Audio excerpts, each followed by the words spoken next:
Bismillahirrahmanirrahim. Assalamualaikum warahmatullahi wabarakatuh. Saudara-saudariku, dimanapun Anda berada, saya Adi Hidayat ingin menyapa Anda dan bermohon kepada Allah Subhanahu wa Ta'ala, semoga kita senantiasa diberikan kesehatan, keberkahan, dan rahmat tentunya dari Allah Subhanahu wa Ta'ala. Segala puji bagi Allah, salawat terhadap Rasulullah SAW. Alhamdulillah, banyak di antara saudara-saudari kita bertanya, kapan Ustadz akan ada pesantren? Kapan Ustadz ada pusat pendidikan khususnya untuk kaderisasi ulama? Maka Alhamdulillah di hari Jumat yang penuh berkah ini kami akan persembahkan sebuah proyek besar.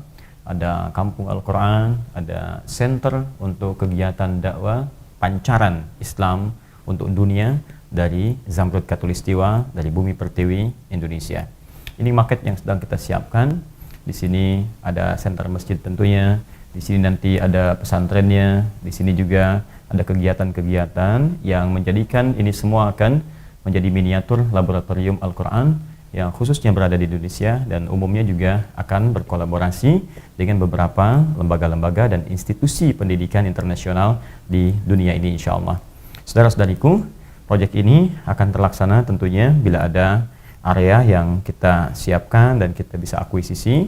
Alhamdulillah marketnya sudah siap. Dan tahapannya juga insya Allah sudah diselesaikan untuk desainnya, untuk persiapannya. Tinggal sekarang kita akan melangkah pada step yang pertama, yaitu mengakuisisi lahan. Ada sekitar 10 hektar yang kita siapkan, dan saat ini kita sedang berproses untuk bisa mengakuisisi itu semua. Karena itu, saya ingin mengajak kepada teman-teman semua, saudara-saudariku dimanapun Anda berada, untuk berpartisipasi, menjadikan ini sebagian bagian dari amal ibadah kita. Ada beberapa sahabat-sahabat kita yang ingin kemudian berkontribusi dan mengakuisisi ini semua, tapi saya tidak menginginkan, seperti saya sampaikan kepada Anda, jika ada sedikit pun saham akhirat untuk bisa mendapatkan ridha Allah yang bisa kita lakukan bersama, maka kami akan buka seluas-luasnya. Karena itu, proyek besar ini kami akan buka untuk mengakuisisi lahan yang dimaksudkan 10 hektar dengan mengajak Anda bersama untuk bersinergi, mengumpulkan donasi, dan menjadikan ini sebagai bagian dari proyek akhirat kita. Tidak ada yang memiliki aset ini kecuali kita akan wakafkan dengan izin Allah untuk kepentingan umat Islam di muka bumi ini terpancar dari Indonesia. Dengan hadirnya suara adzan, mudah-mudahan apa yang kami sampaikan ada keberkahan dan ridha Allah Subhanahu wa Ta'ala untuk menjadikan Indonesia makmur, sejahtera dalam rahmat Allah Subhanahu wa Ta'ala. Adi Hidayat, Assalamualaikum warahmatullahi wabarakatuh.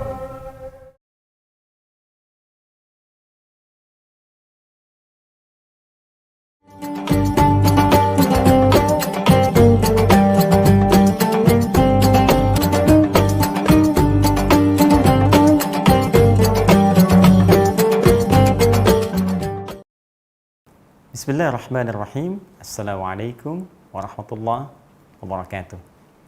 Alhamdulillah, wassalatu wassalamu ala rasulillah wa ala alihi wa sahbihi wa man wala wa ba'du.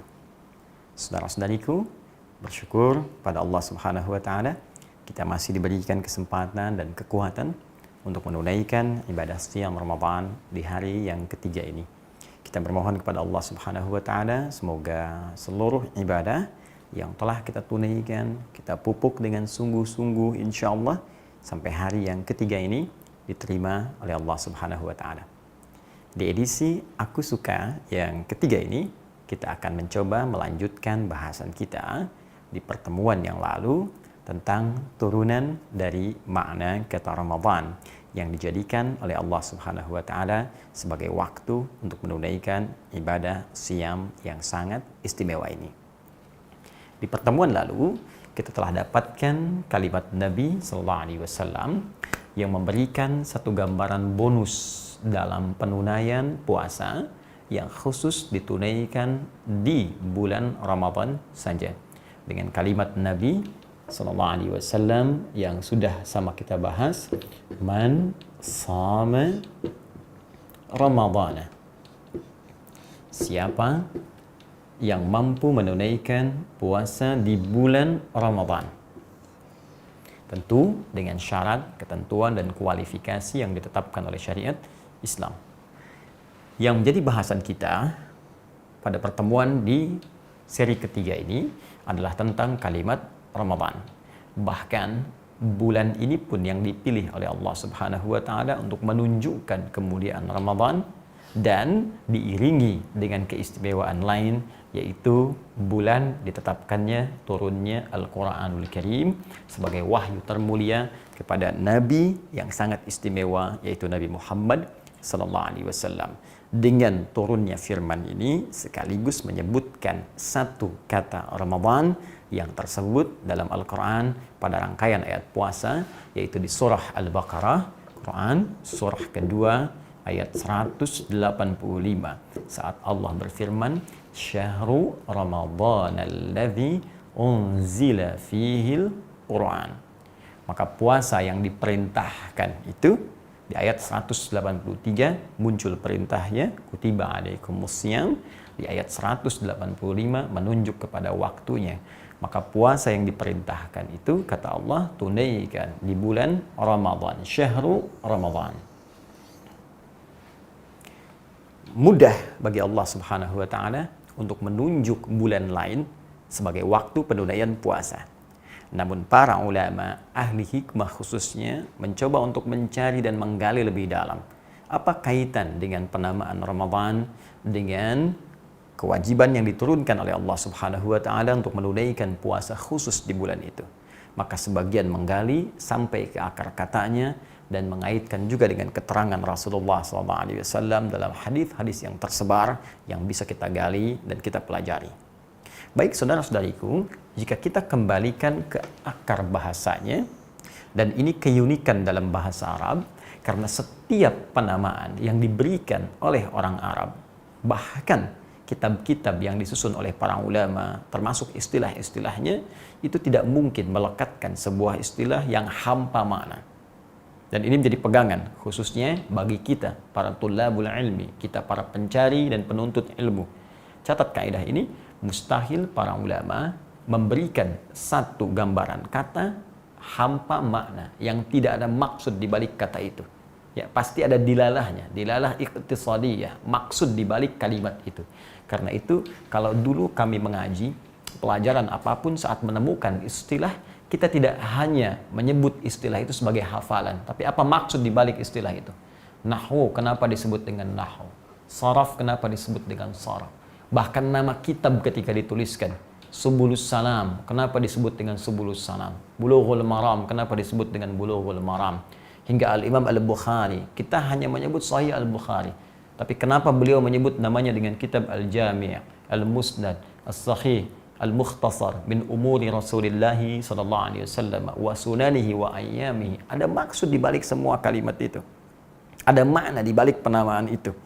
Ya, sehingga bahkan para ulama pun ketika menyebut istilah-istilah mereka tidak sembarangan. Ya, syarat apa yang disebut dengan syarat, rukun apa yang disebut dengan rukun, tidak sebatas menjadi hafalan, tapi mendahulukan pemahaman. Sehingga kita ketika akan mengkaji isi kitab itu, kita mengerti, oh ini akan dibahas di dalam kitab ini. Demikian pula penamaan-penamaan, apalagi dalam istilah syariat. Ya, atau bahkan yang menjadi bagian dari ibadah. Sebelum kita masuk ke sini, ayo jujur pada diri kita. Jangan-jangan selama ini, hal yang kita kerjakan pun bahkan setiap hari untuk ibadah, kita hanya kenal dengan namanya tanpa tahu maknanya. Saya ambil contoh begini, sholat. Setiap hari kita sholat. 5 waktu kita kerjakan yang fardu. Subuh, zuhur, asar, maghrib, isya. 2, 4, 4, 3, 4. 17 rakaat, 5 waktu. Pertanyaan saya, dari sekian lama kita sholat sampai saat ini, apakah kita pernah tahu apa itu maknanya salat? Apa artinya salat? Ya, salat adalah doa. Kalau salat disebut doa, kenapa dinamai dengan salat? Kenapa tidak disebut dengan doa saja? Zakat, apa itu zakat? Ini persoalan yang sangat serius. Karena ketika kita mengetahui makna di balik ini, maka kita akan mengerti hikmahnya. Oh, ini maksudnya saya diminta salat. Oh, ini kenapa saya mesti berzakat. Oh, ini yang akan saya dapatkan. Dengan mengetahui semua ini, maka motivasi akan menguat dalam jiwa kita dan semakin tumbuh keinginan kuat kita untuk menunaikan ibadah itu dengan sempurna. Ini yang menjadikan orang dulu itu ketika dipanggil salat, bahkan belum datang panggilan sudah siap-siap. Bahkan baru turun ayat zakat, itu sudah disiapkan bagaimana caranya saya bisa berzakat. Bukan datang harta dulu baru zakat. Jadi mereka itu mencari harta memang untuk berzakat. Karena mengerti ini maksudnya dari zakat itu. Nah, ini yang sekarang bergeser. Orang kan sekarang baru nanya hukum zakat. Kalau sudah hartanya kemudian terasa meningkat, Ya, baru bertanya, kapan wajibnya zakat? Berapa ukurannya? Orang dulu visinya bukan begitu. Orang dulu merasa saya mencari harta karena ingin berzakat. Dengan zakat saya beramal, dengan amal saya bisa ke surga. Jadi yang diturunkan kok ayat surganya dulu. Ya, misal turun Quran surah ketiga Ali Imran ayat 133 sampai 134. Kita lompat sebentar. Ya wasari'u ila maghfiratin min rabbikum wa jannatin 'arduha as-samawati wal ardu u'iddat lil muttaqin. Segera bergegas untuk berevaluasi diri. Banyak istighfar kepada Allah. Jangan-jangan dosa kita melimpah. Setelah itu, mencoba kamu untuk bergegas meningkatkan amalan pada Allah Subhanahu wa Ta'ala dengan bercita-cita dengan amalan itu bisa mendapatkan surga seluas langit dan bumi dengan izin Allah. Disiapkan bagi orang takwa. Siapa orang takwa yang bisa mendapatkan anugerah surga seluas langit dan bumi itu? Di ayat 134-nya Allah sebutkan alladzina yunfiquna fis sarra'i wad dharra. Di antara amalannya rajin infak, baik dalam keadaan lapang ataupun sulit. Infak. Bagaimana bisa infak dengan harta? Karena itu dalam Al-Qur'an surah ke-28 ayat 77 Allah mengajak orang-orang memotivasi dirinya meningkatkan harta bendanya bagi yang ingin ibadah lewat harta supaya dengan harta itu bisa meraih surga. Wabtaghi fima ataqallahu daral akhirah wa la tansa nasibaka minad dunya. Kata Allah, dan carilah dengan harta yang aku titipkan kepadamu untuk beramal itu. Jadi bukan punya kamu. Kalau punya Anda, maka Anda akan miliki. Artinya nggak akan berlepas dari Anda. Anda ke kuburan pun akan dibawa. Cuma bukan karena bukan punya Anda, maka ketika Anda pindah ke alam lain pun, maka harta itu tak ikut. Artinya memang bukan punya Anda, hanya titipan saja. Kata Allah, saya titipkan harta itu supaya engkau bisa kelola, mencari untuk bekal akhiratmu. Ya, wala tansa nasibaka minad dunya. Jangan lupakan memang kebutuhan duniamu, tapi esensi harta itu nyari surga, nyari akhirat. Karena itu ketika orang ingin beraktivitas untuk mengumpulkan harta, motivasinya tahu, dengan harta ini saya ingin mendapatkan surga yang dijanjikan itu. Itu poinnya. Jadi kalau orang mengerti konsepnya, maka dia akan terarah visi hidupnya.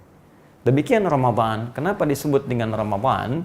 Ya, ketika dicari, ditelusuri oleh para ulama, maka ditemukan akar katanya ada yang menyebut dari turunan kata ra, ma, dha. Ra, mim, dan dhad. Ramadan. Apa itu Ramadan? Ramadan ya Ramadan. Sesuatu yang panas membakar.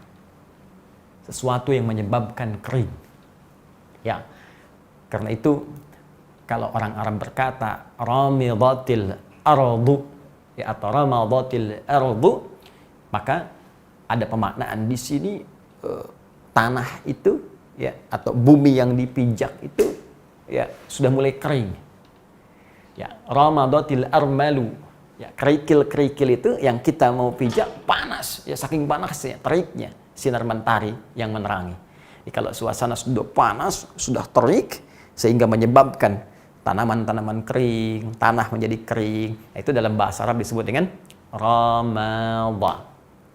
Baik, kalau kita ingin turunkan dalam bentuk sifatnya, dalam konteks yang mubalaghah, superlatif, ya, Ramadan ya Ramadu, jadi Rambo, ya Rambo.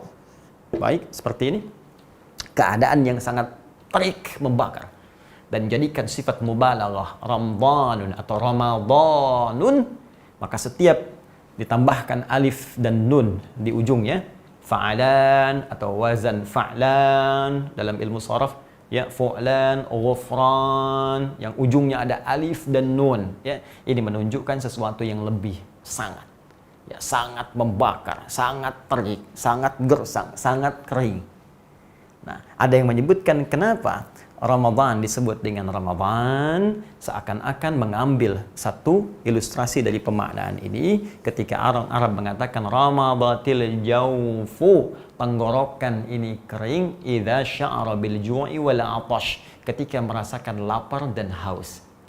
Di bulan ini disebut dengan bulan Ramadan seakan memberikan isyarat kepada kita bahwa di bulan ini kita akan diuji dengan puasa yang sering kita akan merasakan saat puasa itu tenggorokan terasa lebih kering dari sebelumnya karena menahan lapar dan haus. Satu.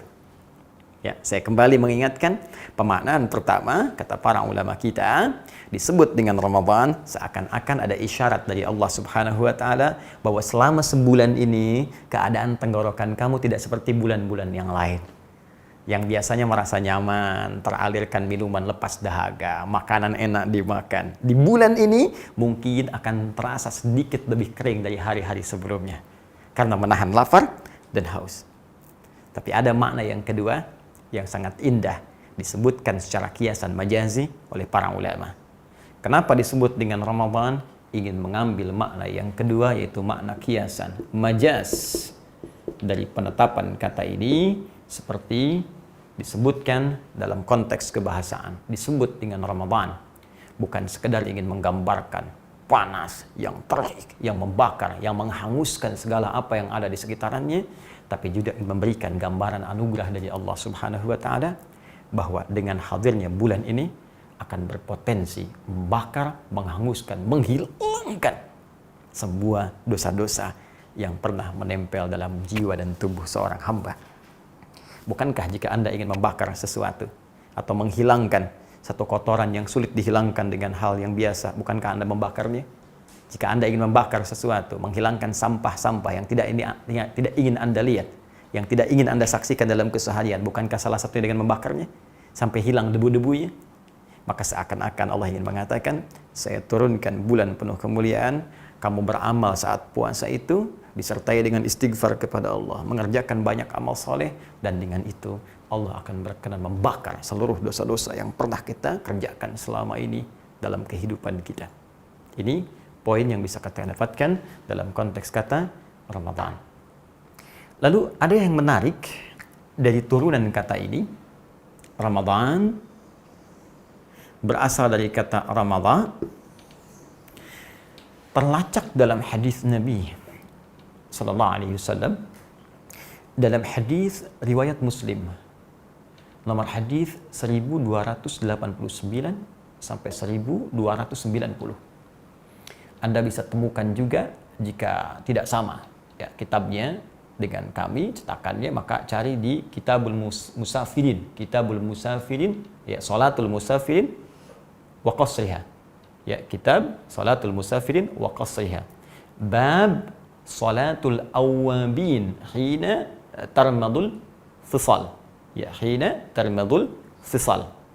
Baik, ada pembahasan hadis dari sahabat Zaid bin Arqam radhiyallahu taala anhu menyampaikan hadis dari Nabi sallallahu alaihi wasallam ketika beliau membiasakan rutinitasnya untuk mengunjungi Kuba. Ya, jadi awal sebelum Nabi ke Yathrib yang kelak menjadi Al-Madinah Al-Munawwarah, beliau kan mampir ke Kuba dulu, membangun masjid yang sampai sekarang dikenal dengan Masjid Kuba. Itu ada kebiasaan setiap hari Sabtu Nabi datang ke sana. Nah, satu kali kata sahabat Zaid bin Arqam ketika Nabi mengunjungi Kuba, Nabi mendapati jamaah itu ya di waktu duha mereka sedang menunaikan sholat duha di situ. Baik, ini menarik nih.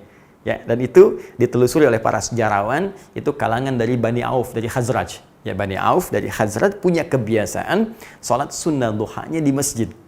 Dan itu tidak diingkari oleh Nabi sallallahu alaihi wasallam.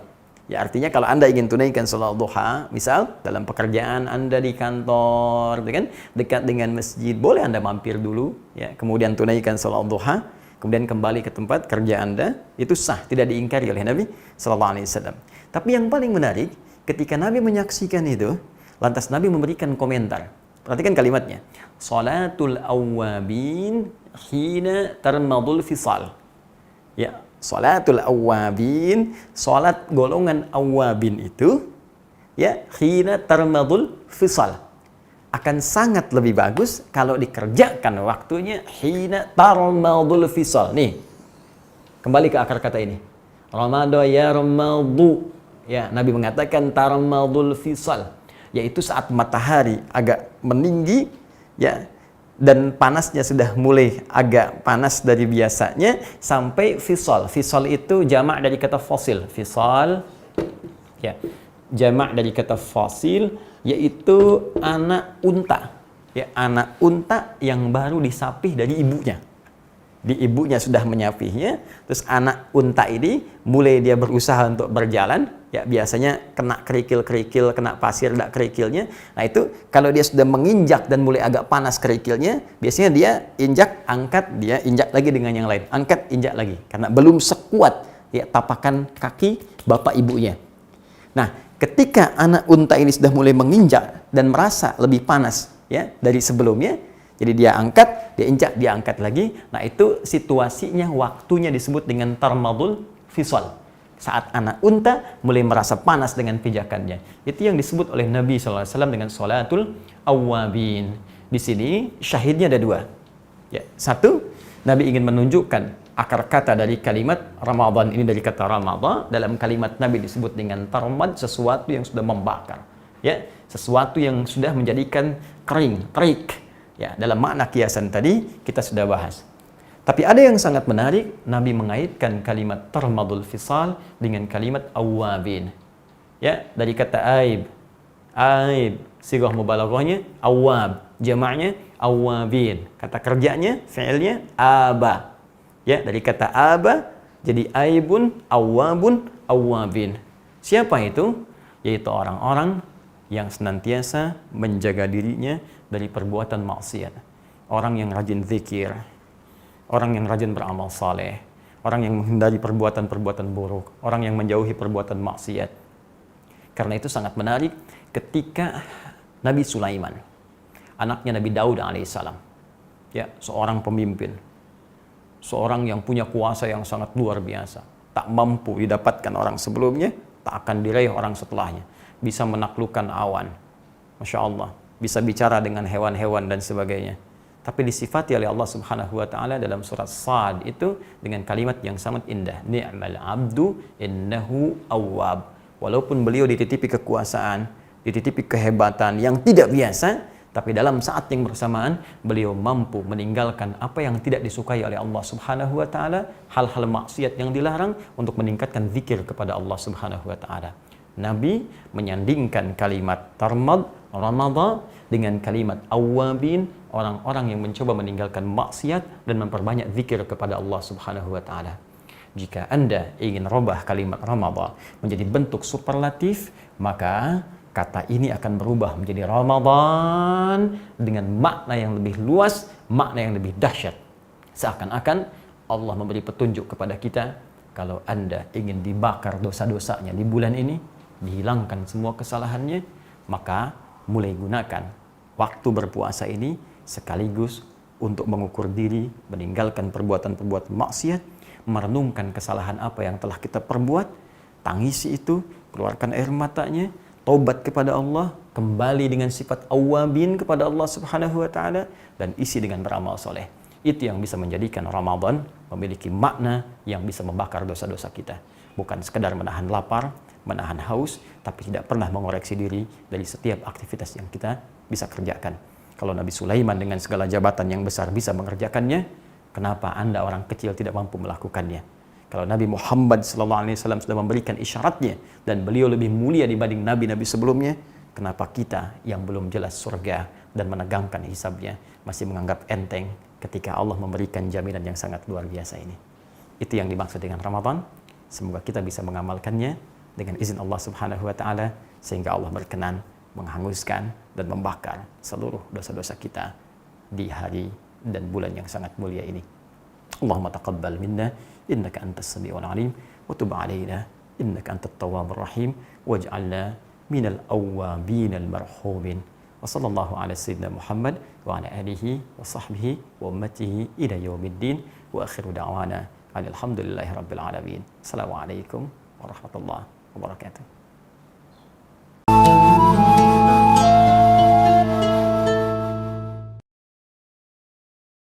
Allahu Akbar.